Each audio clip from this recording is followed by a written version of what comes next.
taxes, inflation, and the breakdown of the family are causing us to fall behind. We have the lowest net worth in the United States, and I'm sure those numbers cross the border as well. Some people get the disability tax credit and they don't open the registered disability savings plan, and that's where the government puts in all the money of grants and bonds for a person with a disability who has done all the steps. Some people don't do all the steps. Good morning, everybody. It's Dr. Vibe here, host and producer of the award-winning Dr. Vibe show, the home of Epic Conversations, and I'm the host of Epic Conversations, 2018 Innovation Award winner, 2020 Best Podcast News Award winner, given out by the Canadian Ethnic Media Association. I also co-host and co-produce the only online show in the world for dads and fathers. It's sponsored by Dove Men Plus Care. And being part of that team, I've reached out directly and indirectly to over 400,000 dads, fathers, and male caregivers around the world. I want to say to everyone, as always, you're blessed, highly favored, a magnet for miracles, and a solution for someone's problem. And the man in, I don't know what that color is. It's not a green. I don't know what color. Greenish. Greenish. I couldn't tell you either. It's not a detailing night screen though. Right, that's lime green. Yes. Okay, there you go. What's up, Brian Knight? But it's actually the Dragon's Den green. This is the shirt I was wearing. Okay, the drag. Okay, all right. Represent. Hey, good to see you as always, brother. For those that might not remember who I am, my name is Ryan Knight, one of the co-founders of the Afro-Caribbean Business Network. So we work with entrepreneurs of African and Caribbean heritage, really to figure out what stage the business is in and help them create a strategy to grow their companies exponentially. And I'm an entrepreneur myself. As I mentioned, I run a company called Detailing Nights. So we provide mobile waterless car cleaning. So we go to people's houses or their offices, clean their cars on the spot without using water, and our plant-based eco-friendly cleaning supplies. Subscribe to the Dr. Vibe show on YouTube and hit the notification button. We have now passed 1,600 subscribers. We're not near the 20,000 of your platform, Dr. Tachi. We're way in the rearview mirror. Keep on subscribing. Really appreciate everyone, and share it out. Please like the Dr. Vibe show on Facebook, LinkedIn, and Instagram to advertise your business, product, or service on our show. Please email me. Vibe at the vibeshow.com. Join the Morning Vibe Discord group. Hit me up at, I don't know if that hit me up. That's contact me. Sorry. Vibe at the vibeshow.com. And then finally, check out Indie Soup Media, independent content creators platform, 20,000 YouTube subscribers in the first 8 months. And there's a lot of these shows on there and other ones that I do. All right. I've been keeping these ladies long enough waiting. They've been so wonderful and behaving. So as we mentioned, there is a big need for Black mentors, male mentors in the city of Toronto. And we're bringing on two ladies to tell us why this is important. So we've got Stachen Frederick and Barbro Boungou of Big Brothers Big Sisters Toronto here to hang out with us this morning. Good morning, ladies. Morning. Good morning. Good morning. How are we doing? Good to see you. Good to see you. It's always good seeing the two of you. Humbled. Stachen Frederick, you have a special place on the Morning Vibe. Do you know what it is? Okay, is this my third time on this show? Maybe it is the third time. Yeah, okay. but even more than that. Okay, tell me. Oh, come on. You don't. I don't think she even knows. For this. She doesn't know. She doesn't know. I don't think she knows. So Ryan, tell her. You were our first ever guest on this show when we started. When did we start? 2022? I've lost count. But the most important thing is that yes, so over you were 200 conversations later. You are number one. I always number one.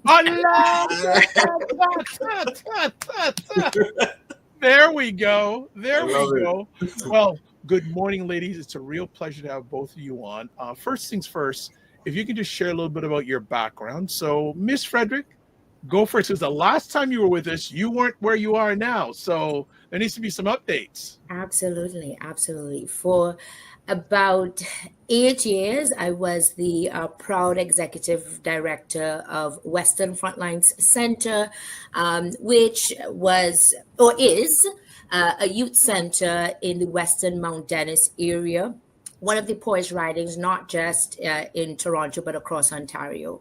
I took that organization when it was on the verge of closing, and we were serving about 100 youth at that time. And when I left, proud to say it's a $5 million organization and serving over 1,500 youth, not just in Toronto, but across Canada.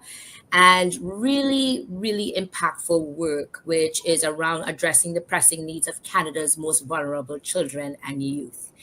Now, in the same spirit of me telling young people to follow their dreams, Big Brothers, Big Sisters of Toronto has always been a dream of mine to work for. So while I was very comfortable at Frontlines, I saw this amazing opportunity to become the president and CEO of this 111-year-old organization that has a very simple but also impactful mission, which is to ignite the potential of young people to allow them to thrive through mentorship.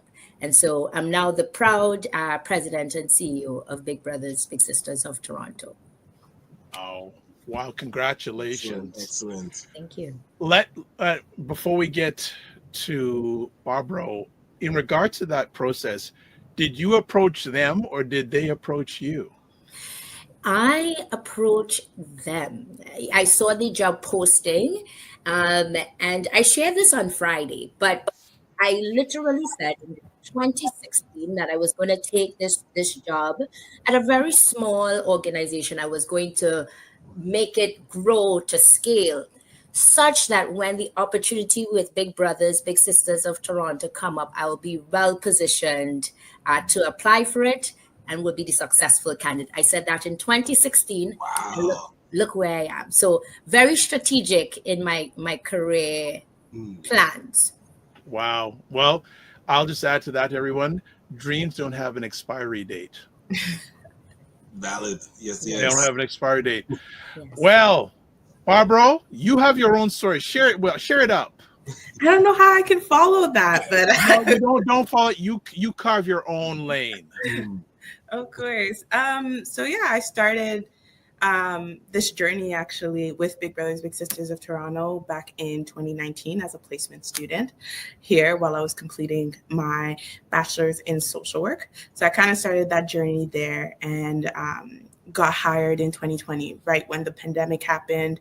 The initiative was just so important. We had a high level of youth in need, and since then, I just stuck. So I completed my master's while working here and did a lot of research on the lack of mental health awareness around Black folks, specifically folks who are from the West and Central Africa, and the impact that has on their parents as well as young adults. And that really continued to drive my passion to work and advocate for Black youth. So that's really where the advocacy piece came into play. And originally started as an intake worker at Big Brothers Big Sisters of Toronto. So that's just enrolling families, volunteers, all of that good stuff. And a lot of the times we kept hearing stories from mothers about the need for Black men. And so that's really where that stemmed from. I have a long trajectory here. Went to do oversee the enrollment and assessment team for a bit, and now in a new position, which is manager of community partnerships and anti-Black racism initiatives here at Big Brothers Big Sisters of Toronto. So really working with the community engagement team, being boots on the ground, seeing how we can support the communities of Toronto and really advocating for that, and also just recruiting as many volunteers as we can, while also ensuring that our space is brave for folks who are part of the African Caribbean countries and as well as staff. So just making sure that we're having all of the beautiful pieces a part of the African diaspora and to include it into our work. Wow. Excellent, excellent. Stick me with a fork, I'm done. The rest I can leave now. What? So, Stachen, I want to ask you a question, a Yes. conversation piece. How is it to have someone who has the evaluate experience and the passion of Barbro with you? It is absolutely amazing. So Barbara, can I share the little piece between Sure. us? Yeah. So Barbara came into my office, I think, yeah, it probably was 2 weeks into the job. Mind you, I'm only a month and 5 days into the job. But 2 weeks into the job, Barbara came to my office and we had such a great conversation, lots of laugh. And then Barbara asked me, she said, would you be my mentor? And I just,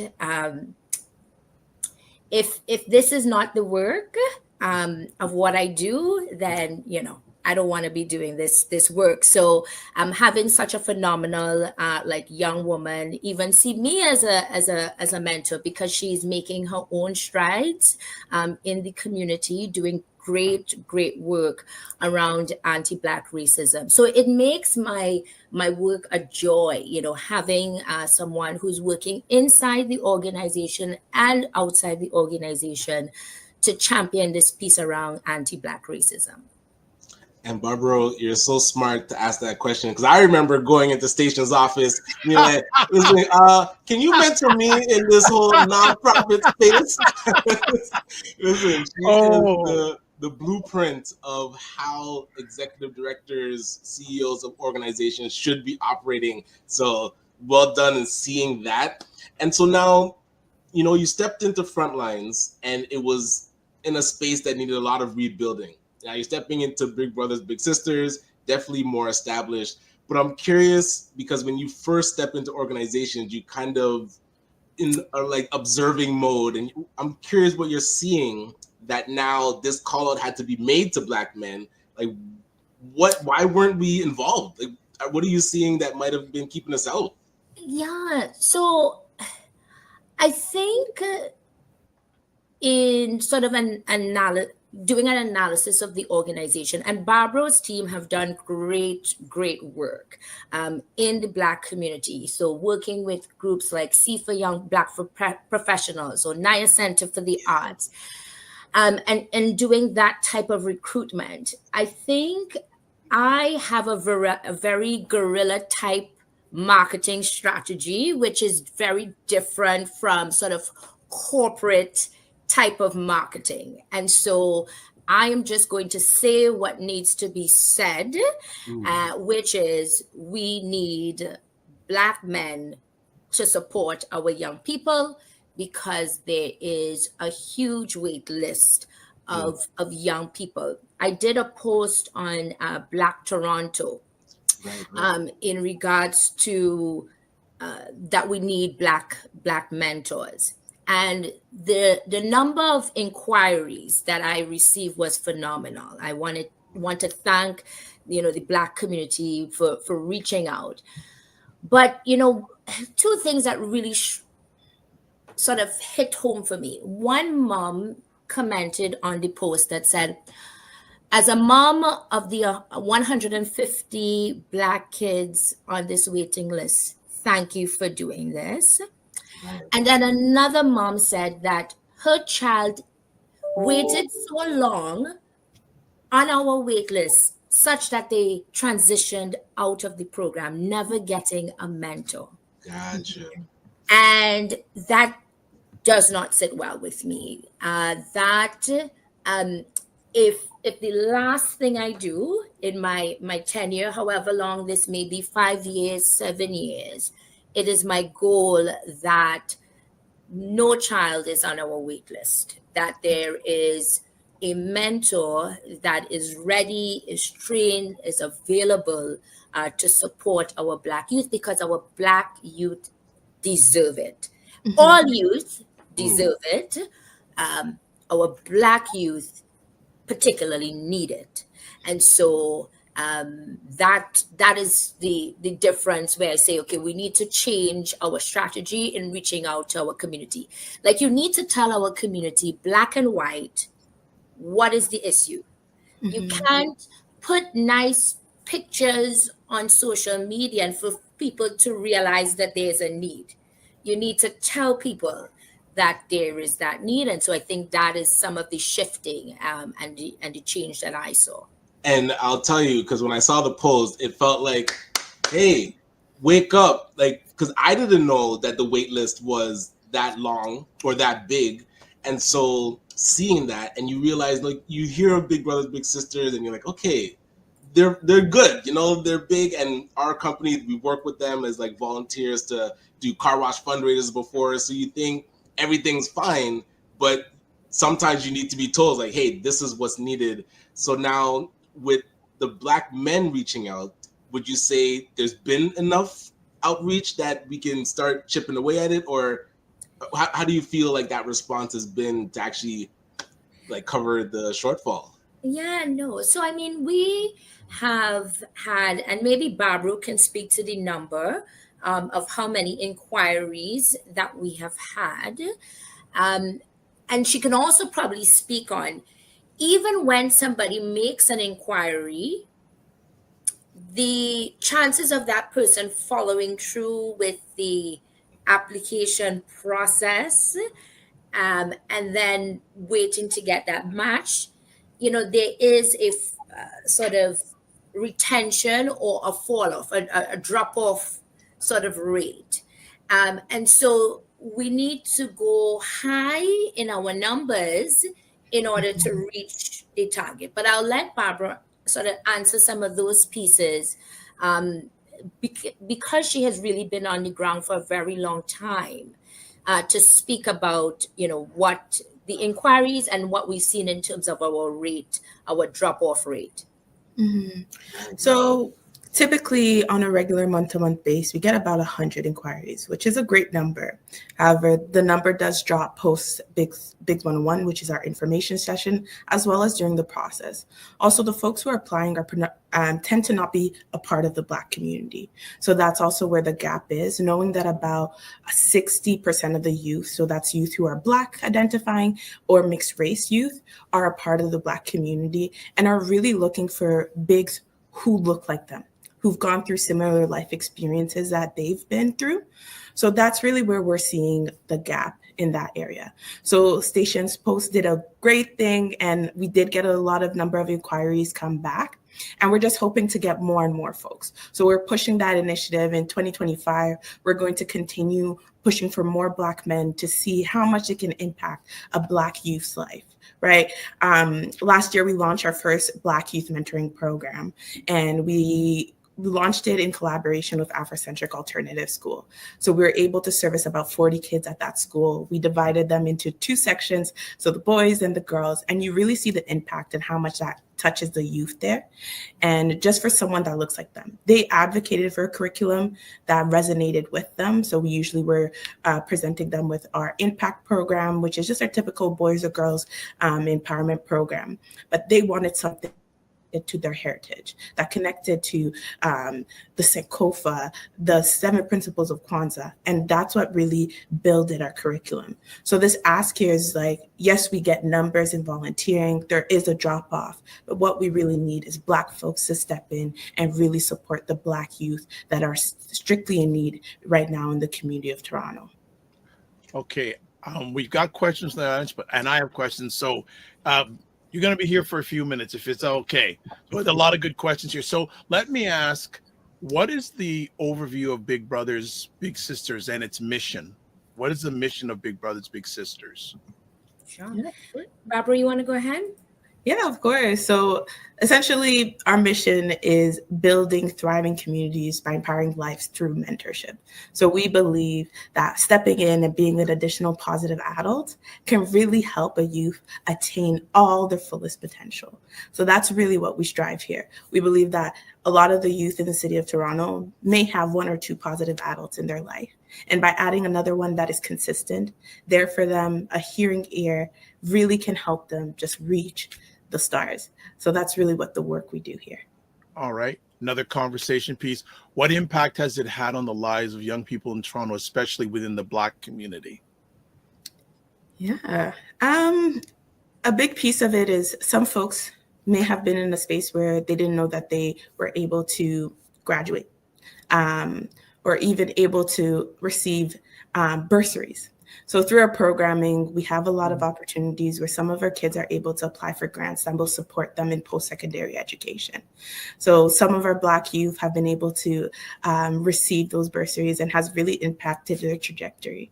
In addition to that, it expands possibilities. We know that a lot of the youth in our programming are only able to see the 4 streets or the 4 corners of their community, right? The streets where they live in. So through this programming, matching them with a mentor, they're able to expand that possibility, being exposed to new activities. So some of them go to hockey games, basketball games, football games, all of that good stuff. And that's really what our programming allows, is the possibility to expand, also to share power. So ability to know that maybe I grew up in a space where I wasn't able to advocate for myself or really have insight on what I wanted to do. But in a mentoring relationship, a mentor is there to really nurture that and expand your possibilities and really direct you in the right trajectory. We've had matches that have connected together, and a youth might be like, hey, I'm into X, Y, and Z. And the mentor has a connection and is able to connect them together, which really develops that youth to see beyond what they initially thought they could achieve. Absolutely. I was Go just on. going to add Add. that, when we look to as well, I was able to sit in on a really great presentation from our manager of evaluation and show that with the intervention of Big Brothers, Big Sisters, and I use the word intervention, we're more sort of a preventative piece, that our young people, Black and racialized youth, when they're involved in our program, have better mental health outcomes than their peers. They show less likely to be engaged in violence, showing better outcomes in terms of employment, succeeding at school. Because for our intervention, it is about supporting that young person and their guardian, as well as training these mentors in looking at those 40 developmental assets. What are the key things that young people need to succeed in life, and ensure that this wraparound approach is supporting the youth in all areas of their life? And so that is, I think sometimes people don't have an understanding of the organization in the sense of the full wraparound support that we provide for the families and for the mentor to be able to do that work with the young person. I've got another. Well, we got some.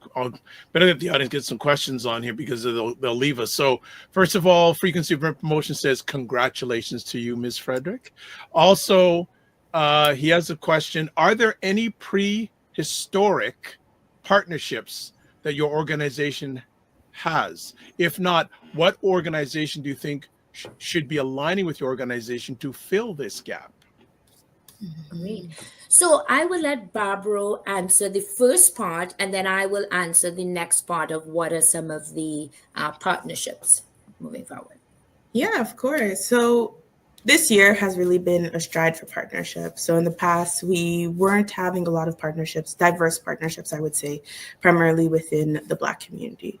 So the team as a collective has worked really hard to build partnership with folks who are part of the Muslim community, as well as folks in Regent, in the west end of the city, really connecting with them. So we have like Rexdale Community Health Center, the spot up in Jane and Finch, and a few spots as well in the Daniel Spectrum office.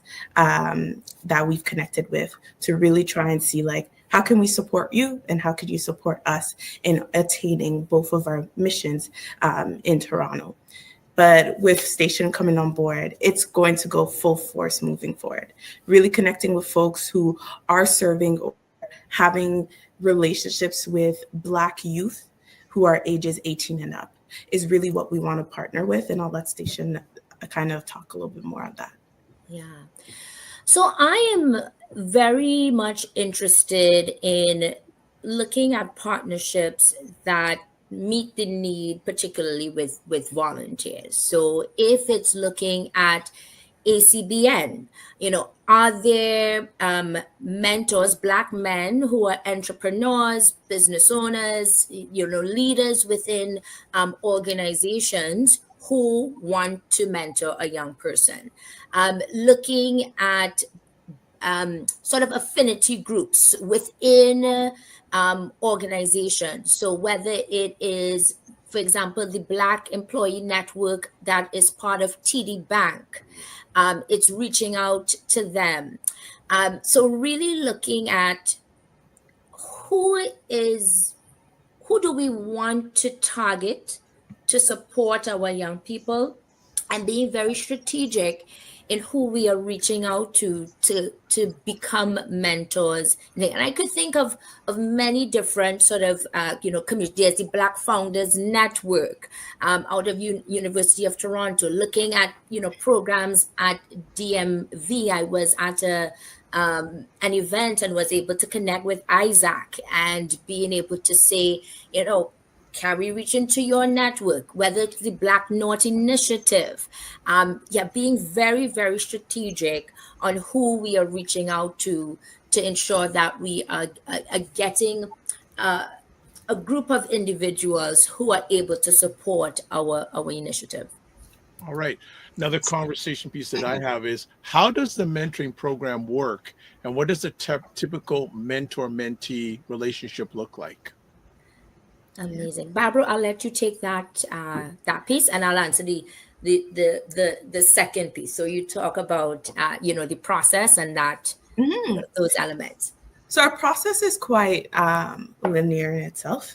So you would go ahead and submit an inquiry form, and then from there you would book yourself into a BIGS 101. So our BIGS 101 is our information session. It's an opportunity to hear about who we are, the impact that we have on the youth in the city of Toronto. Who are the youth that are coming into our program, as well as all the programmings that we have to provide at Big Brothers Big Sisters of Toronto. So we have an array of programs. A lot of them are in community as well as in school programming. So we're always looking for opportunities for volunteers for both areas. And then once you have completed that, you will say that you're interested. You will send in your application. From your application, you'll meet with a wonderful intake specialist at our organization, and you'll kind of just talk about what it is that is driving you to mentor. What's the need? A little bit about yourself. And then from there, there's just kind of like things you have to submit. So references, completing a vulnerable sector. And once that's completed, the wonderful team will go over all of those elements, and then they will provide you an update on your file. And once you're ready to be matched, they'll also provide you an update on the mentor that they will match with you. Typically, when we're looking at matching, we look at lived experiences, proximity, some of the strengths that the big has, as well as the strengths that the little has, as well as interests. So if you're into basketball, baseball, whatever it may be, we want to match you with a little that might have similar interests as you, extroverted, introverted, whatever it may be. We look at all of those details to ensure that we're picking the right mentor and right mentee to be in a relationship together. Mentorship is unique, right? So all mentorship relationships do not look the same. So one relationship might differ from another. So that's really what it is. But all we say is just be consistent, be there for a little, hear their needs, and connect with the staff at Big Brothers Big Sisters of Toronto. If there's a question you don't know how to answer, we have amazing staff there that's always able to help you and step in if you're experiencing any challenges or need additional support. So that's really how the process goes. I was curious, how long would that timeline be from inquiry to matching? Or usually? So typically, we say there's no concrete time frame, just due to the fact that there's specific aspects that have to come in. So your vulnerable sector, how long does that take to come in? Making sure that you've completed your training, as well as provided kind of your references. But typically, it would take about 3 months. Gotcha. Yeah, I just wanted to add, we have many different programs within our organization, but I think, much of what we see on our wait list is those who are looking for that community one-to-one mentorship. And what we ask in terms of a commitment is typically 8 hours a month to be shared with this young person. And so, people can decide if it's, 2 4 hours, whatever it might be. But it's more about consistency, because if a mentor is not able to meet that full 8 hours, but they are consistent for 6, we are open. We really want for the mentorship to be one where a young person knows that there's somebody who will show up for them, because there's many people in their lives that have not shown up for them. I know for me, when many years ago in my career, and I say this with a pun, and when I was on the front lines, but I wasn't actually at front lines then, but I actually used to go into the prison, the detention center at Roy McMurtry. And for many of the young people, it was just that somebody showed up. I showed up every single week 100%. for them, and so that was important. And I cannot tell you how satisfying it was. And it was sort of a very weird place to be, that I'm going into prison, and I don't want these young men to be in prison, but I got satisfaction that I knew that I was able to be there for them. And so, if people are wondering about time, think the sometimes the personal benefits of mentorship on the mentor is also quite impactful. So, I would encourage people to reach out and to work with the team to find the right sort of opportunity to support our young Black people. I want to ask, why is there a specific need for Black male mentors?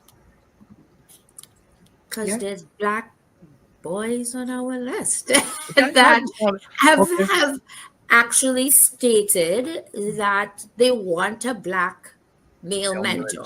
And so, you listen to your target audience. Right. And so that's what they want. And that's what we need to find for them. Okay, I just want to get to some quick comments. I know he probably typed the wrong key, but Frequency Event Promotion says, I like what you are sharing. Now, I know there shouldn't be a question mark after, but that's what he's saying. And then Mignon Camp says, I found that disability organizations that are serving Black community are small in numbers, and that it has clients bouncing around to organizations for supports. Mm-hmm. What unique challenges from both of your lenses do Black boys face in Toronto that mentorship can help address? Yeah. Wow. So I'll first start off by saying that a lot of the Black youth who are accessing our service are coming from a single parent household. So typically that is led by a female parent. So that lack of representation is really impacting some of our youth. Also, the aspect of a lot of parents have mentioned, what do our youth really doing between the hours of 3 to 6 when the parent is at home, right? And the importance of having someone there that is really steering them in that right direction. So that is some of the challenges that I have been noted aware of. In addition to that, a lot of the youth that are coming in our program, so this is kind of an array of things, are coming with ACEs, which are known as adverse childhood experiences. So this is kind of a tool that looks at some of the experiences that really can impact the well-being of a youth. So it talks about the loss of a parent, a caregiver. It talks about bullying, experiences of bullying, immigration status, and so forth. And all of the not having an additional positive adult in your life or someone that's there consistently to support you can really be linked to chronic health problems, mental illness, substance misuse, and other issues as well. So that's what we're noticing within just youth as they're coming in, especially post-pandemic. A lot of the youth that are accessing our services are having higher needs. So needing an additional support is really necessary right now. Yeah. And I would say as well, I think of there's mentorship, but what is the end goal of mentorship? And how can we build the internal assets of our young people? So if a young person, for example, is struggling with school, can a mentor help to sometimes sit down and do homework? Though we don't say that they're tutors, but it's ensuring, hey, have you completed your homework? If someone is saying that I am looking for a job opportunity, can a mentor say, well, I know someone, I can connect you with this person? It's about building that young person's social network and connection so that they can be able to navigate through different systems, right? So our young people, yes, they have what Barbara mentioned around those adverse childhood experiences, but we also do a deep dive in terms of some of the internal assets, the external assets, where some of the deficits, where some of the positives that they have in this, and how can we sort of intervene and provide some sort of guidance in these areas, with that goal that our young people are going to have better mental health, they're going to exceed in school, they're going to be more employed. Those are the things that our intervention does without it being come here and sit down and write a resume in a group setting. It's having that one-on-one person who can provide that guidance, which is absolutely phenomenal when you can say, I have somebody that I can go to get the need, and that person is my big brother, that person is my big sister, that person is my big sibling. Because we know, of course, there's the pieces around intersectionality and some people not sort of ascribing to certain identities. So we said it's also that piece around having that big sibling. We also have something called big couples, where it's a man and a woman, or a man and a man, whatever it might be, saying we're coming together to support a young person. There's also something called big G's, which is grandparents coming together, seniors that would be doing that mentorship. So we see that it really takes a village in supporting a young person. No, I like you just sharing all those different programs. That just increases the availability or the pool to help out our young people. Yes. Really good stuff. So what are the benefits for mentor and mentee from your lens? Barbara, you want to answer that? Yeah, of course. Yeah, for sure. So as I mentioned earlier, benefits, it's an array of things. So the opportunity to expand your possibilities for mentees is really being able to get out of what you're known of. So leaving the 4 blocks of your community, learning new things, also learning the possibility of sharing power. So being able to talk about what are your needs. A lot of the kids that we've noticed nowadays are shy, not really wanting to speak up about what they would like to do. So in a mentorship relationship, you're able to really tell your mentor, hey, I want to do this, or a mentor will nurture that possibility for you and being there for you. For a mentor, it is just being a part of a youth trajectory. A lot of mentors, we've gotten feedback from them is like, I've seen him grow up into a man. And knowing that you were there to see step by step is really touching. I remember, so last year we supported with the start of the Black Youth Mentoring Program. And I remember walking into that room and seeing those youth, they weren't the biggest fan of us. It's okay, having a little side eye here and there. But then eventually you start to build that connection with them. They're anticipating and can't wait for the next week for you to come back. And what was so fulfilling for me was seeing the recap at the end of programming. What are the things you learned? What did you love from this mentoring relationship? And finally seeing them graduate grade 8 was so touching and heartfelt.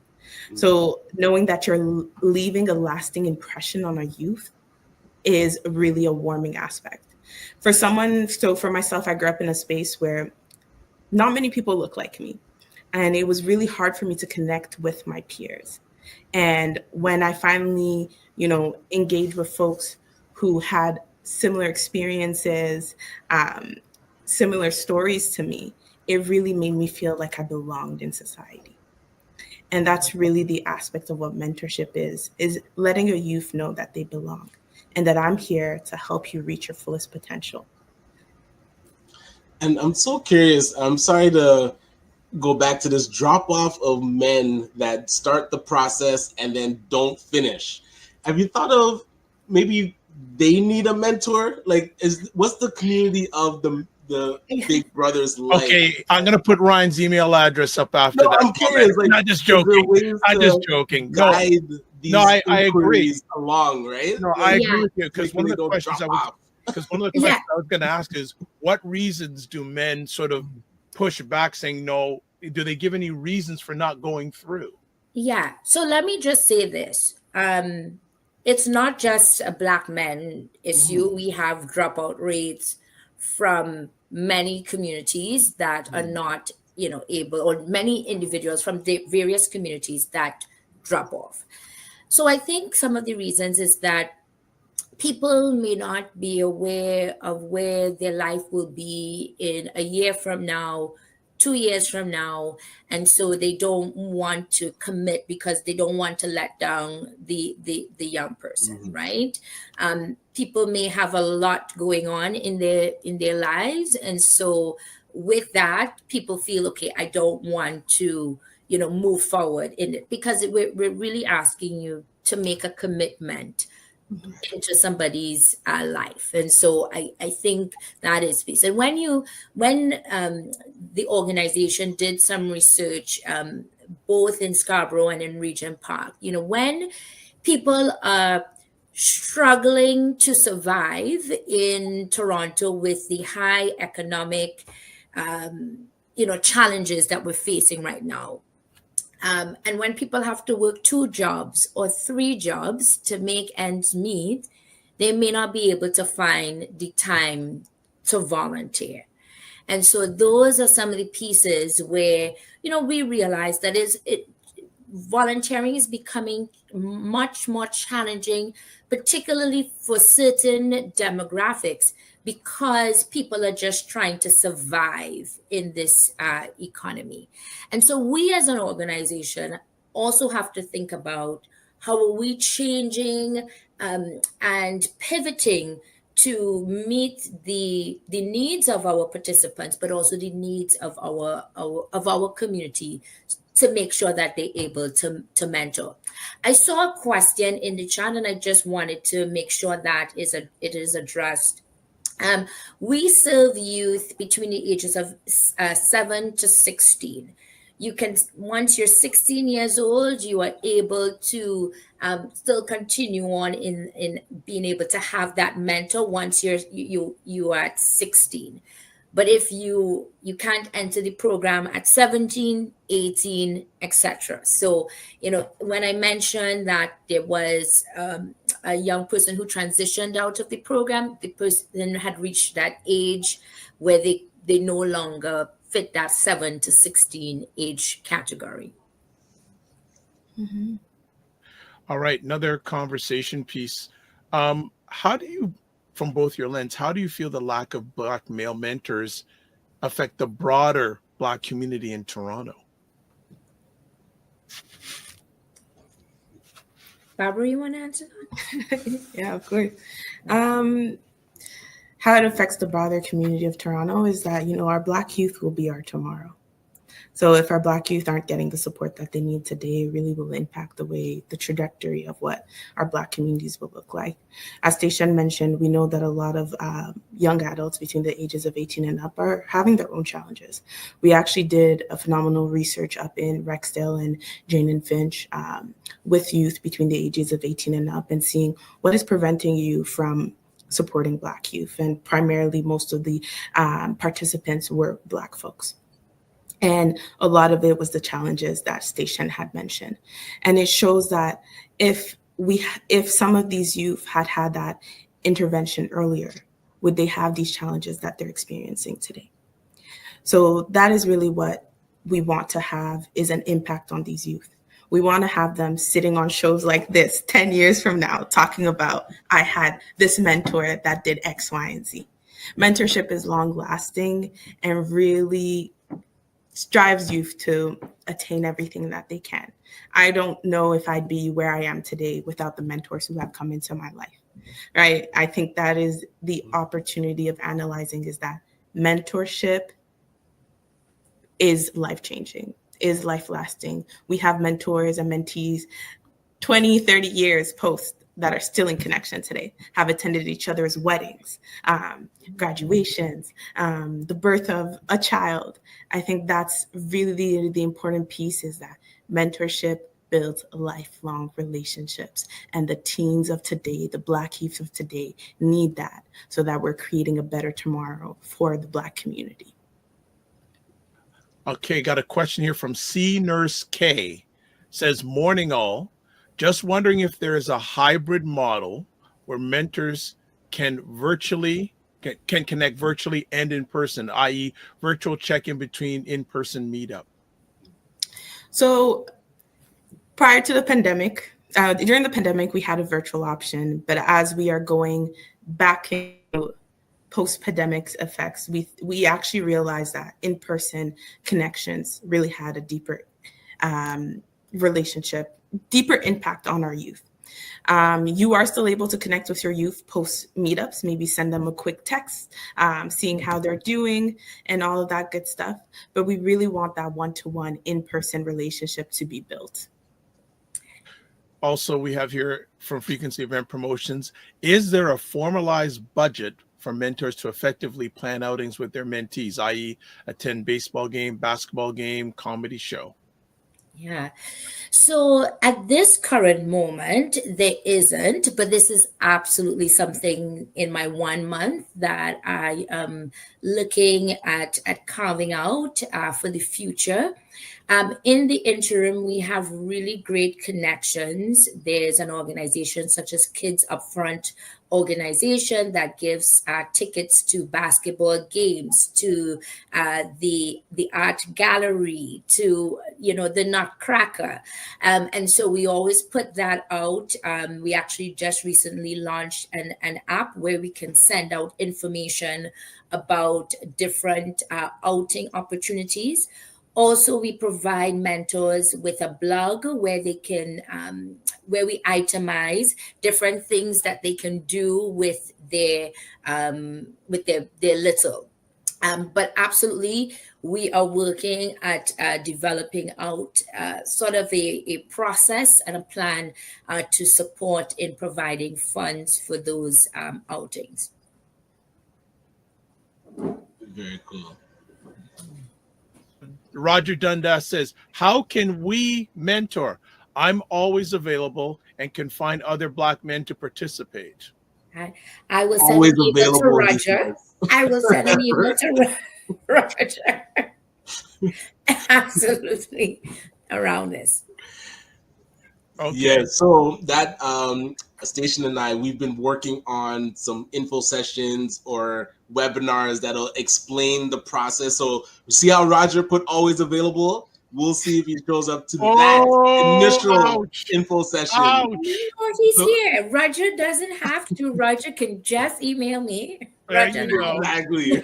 There you go. There you Big go. 101 is on. When's the next one? December 12th. So Roger. Okay, well, make sure you give me the particulars so we can promote it on the platform. Yes. Okay. Will do. Go ahead. Okay. And we do have an event in February called the Game Changers Initiative, where we have a number of Black men who would be on a panel, and I'll probably reach out to Ryan around that initiative, and Dr. Vibe, just around us being able to bring the community together, Black men in a space. It's a free event. There will be food where we will talk about mentorship.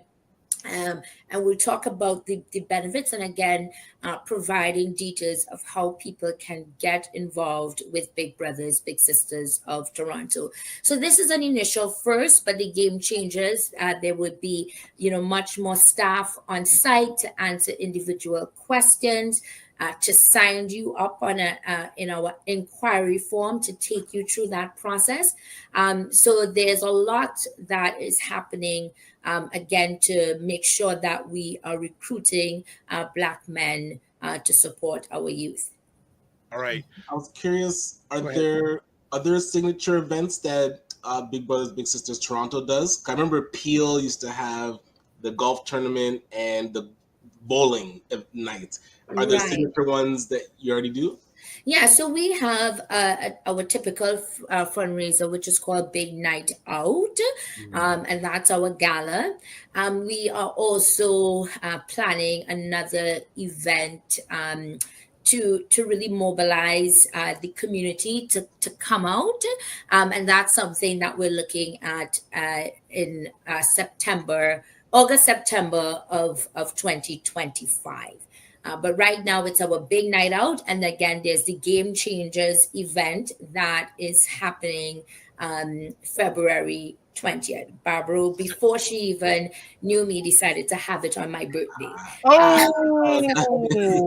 Double the reason to come out. Send me the Yes, information. give me that as my birthday gift. Yes. Is let the Black community come out for the youth of Toronto. That will be my great gift. Well, send me the information sooner rather than later. I can time block that. I'd be happy to add positive value wherever I can.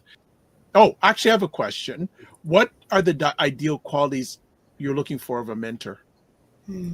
Yeah. So for our mentors, we're just looking for someone who is caring, consistent, and dependable of an adult. So a provider of knowledge, guidance, and support. So someone who wants to offer that and reflects the diversity of Toronto. So that's typically what we're looking for in a mentor, someone who's also 18 and up. And has the time. So as Ryan mentioned earlier, like flexible time schedule, we're looking for folks that are able to put this into their day-to-day week and provide support for our mentees. Can you share a success story? Yeah. I don't think you have many of them. Pick one. I can share a success story, but I can also share a direct quote from a big sister in our community-based one-to-one program. So she mentioned that her favorite moment has been seeing my little's confidence grow over the years. Every time I see her, I feel she's coming into her own voice. And the past few times, she's really shown that through her conversations with me. So we always have amazing testimonials that our mentees and our mentors are sharing with us, and really talking about how they've seen their mentee grow and the impact that they've had on that growth. If you want to know more success stories and you really want to hear about the impact from a big and a little, I do encourage folks to go onto our YouTube. We have our annual videos there that show and encompass the nature of mentoring from both angles, the mentee and the mentor. Nice. So as we start winding it down, what is one thing you wish more people knew about mentorship and its impact, especially on young Black boys? As I mentioned, I'm just going to keep saying it, is that mentorship is life-changing, right? It only takes one person to really change the trajectory of all youth, right? Just coming in, being a positive adult, and helping our youth thrive and reach their potential is what mentorship is. Okay. Yeah. Ryan, anything else you want to close with? Yeah, I'd say, I'm teasing Roger, but it's all love. But it's really because a call out has been made. I feel like Black men, we've been challenged. So let's not just talk fluff. Let's actually show that we can step up and to the finish line and beyond. Like, this is a long-term, even though, and that's why I actually like that it takes 2, 3, 4 months to go through the process, because you do have to filter out those that are not serious. And so I feel this call out to the Black community is time for us to show that we're serious, and then also start to think of how do we groom mentors? Like, what conversations are we having with our young adults, our children that are adults, about our college students, our university students? What are we talking to them about potentially being mentors and leaders in our community? This, I think, can start shifting that conversation.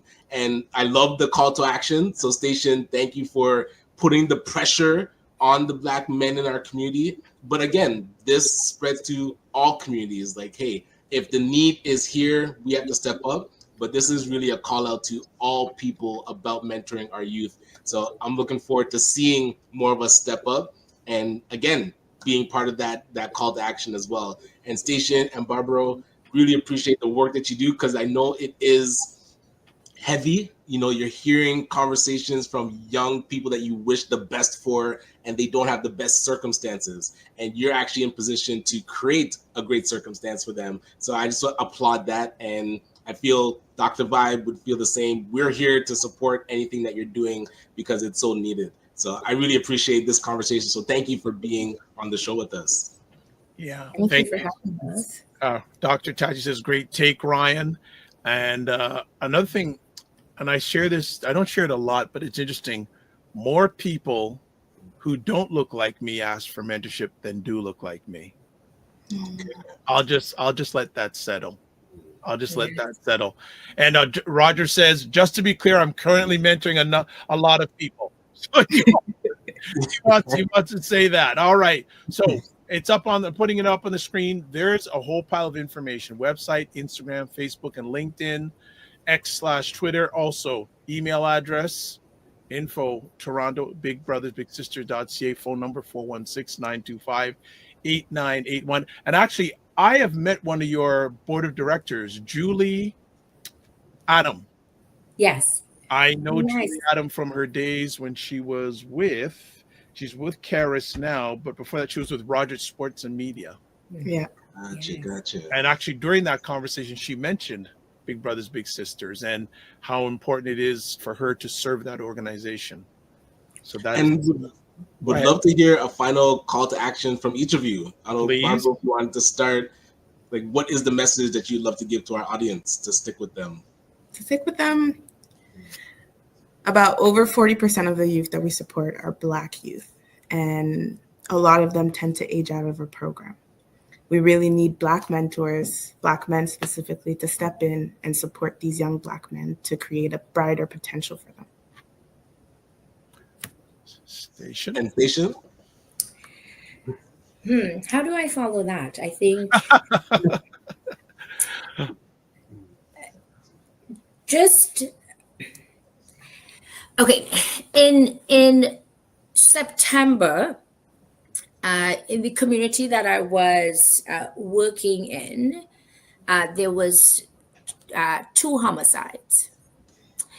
And when I listened to the news at that particular time, this young boy was living in Toronto, in the Jane and Weston area.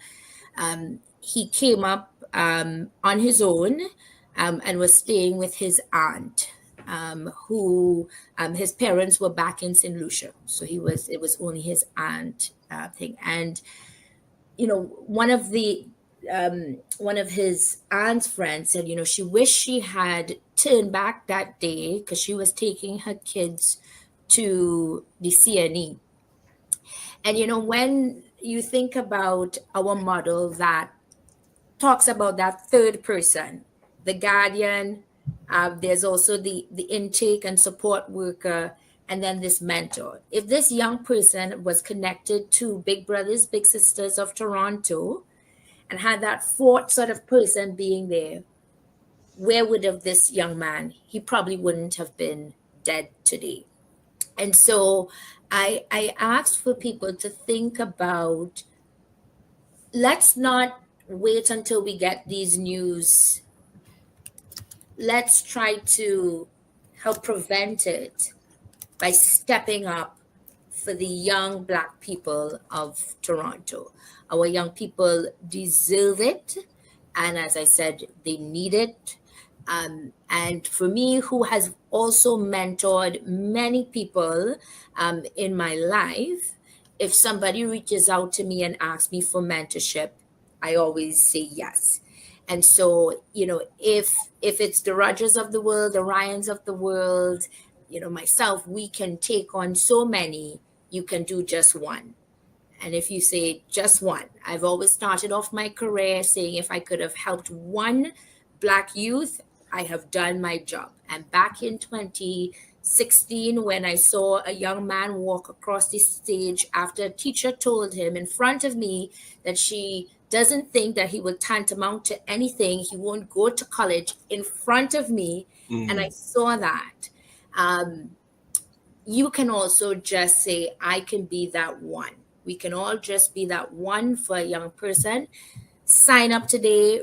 Look at our website. It's BBST Toronto, and follow through.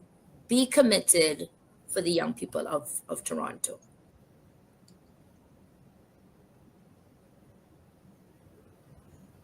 If you're talking, you're on mute. And four questions for you. One, Minnie on Cam says, can the mentees rotate mentors? Typically, no. So once you're matched with a mentee, you're matched with a mentor, we obviously want that relationship to last. Of course, we understand that there may be challenges in the sense that a mentor might move out of the city and be unable to continue to support a mentee in our program. So we will go ahead and match them with a new mentor. But for our one-to-one programming, your mentee is your mentee and your mentor is your mentor. So we're typically looking for one-to-one and not an opportunity for a mentee to switch over to mentors unless necessary. Okay. And final conversation piece, Ray from the McMillan Group says the 18 to 25-year range is perhaps the most critical period in a young person's life. For those who have aged out of the program, do you have any insight to assist that cohort? Yeah. So, I mean, one of the things when we graduate people is also providing them with resources, right? And I think we have a clear focus in who we support, but we look at ensuring that young people are connected to various resources in their communities. You know, in speaking with the outgoing, CEO, she talked about, is there the opportunity to expand our age group? And we're not there right now because we still haven't done great on the youth that we choose to serve, right? And I say because of the wait list. Once a youth is in our program, we do exceptional work in terms of the outcomes that we see for our young people. But we don't want to go down that pathway of adding another cohort where we have not fix the system for the youth that we're currently serving. There are so many great organizations. See for Young Black Professionals that does the 18 to 29 age group. Western Frontline Center, the organization that I did phenomenal work with young people. The YMCA employment centers do great work with youth, employment programs and other supports that young people need. So what I would say for us is, again, it's about ensuring that people are connected in community because we cannot be the only one doing this work. It takes a village to support our young people. I think that is a great way to end it off. Ladies, thank you so much for probably taking more time than you expected, but our audience is very engaged. That's good. We appreciate it. We appreciate you back. And if there's anything we can do to potentially help, if I don't see you, have a happy holiday season and hope to see you at least in February. Yes. We'll do. We'll send over that information. Thank you, everyone who was here today. And I must say, you two are a powerhouse. Yes. And I'm saying that as a compliment. You two are a powerhouse. So your organization is in good hands as long as they keep both of you there from my lens. Amazing. Thank you so much. No problem. Don't just manage your time, manage your energy. Remember to give yourselves grace and happy Kwanzaa. Happy Kwanzaa. Take care. All right. Ryan, calling out Roger Dundas. What? Roger called out himself. He said, oh my in writing, we have it official on their show that he said he's available. So let's be accountable to each other and get across this finish line. So I'm looking forward to, again, as I'm talking to him, I'm talking to myself. So I definitely want to support this. All right. So what's up for the rest of this week? This week, as I mentioned, this evening we're doing a graduation for the REST Youth Entrepreneurship Program. So shout out to that team and Dogma, who is the executive director there. The rest of the week is more admin, definitely getting prepared for winter. Black Friday, I think, is this Friday. So we'll see what deals. Maybe we'll put together something for detailing nights. But okay. All right. How about yourself? How's the rest of the week looking? I don't even have too much of a quiet or non-positive productive day. I have some meetings today, have a session I've got to do tonight, and then I feel like I'm putting on my Gala King costume because I'm at a scheduled to be at an event Wednesday night, Thursday night, Friday night, and doing a sharing session on Saturday morning. Wow. The Thursday session is actually, I got invited to something on Thursday that's very interesting. Mm-hmm. I got sent to me via email yesterday because I try to not do too much email stuff on Sunday, but I got something. Oh, where did it put it? I've been invited to a private dinner. Okay. With leaders. And the nice thing is that an organization that I serve asked me if I want to go, and they're paying for my ticket. Oh, wonderful. Nice. So it's let's see if I can bring it up on the screen here quickly. I won't say what the name of the dinner is. I got to confirm that I'm going, but it's an intimate dinner with maximum 12 people. It's about leadership. And they only invite 12 people. It's different than the CEO Global Group? Yes, it's different. Okay. So there's an organization I serve on the advisory board, and the CEO of the organization said that they went last year, was amazing. They can't make it this year. Can I go? Nice. So I looked at the price. I said, I no. Let me check my couch cushions. Yes, and they said no. Our company will pay for you to go.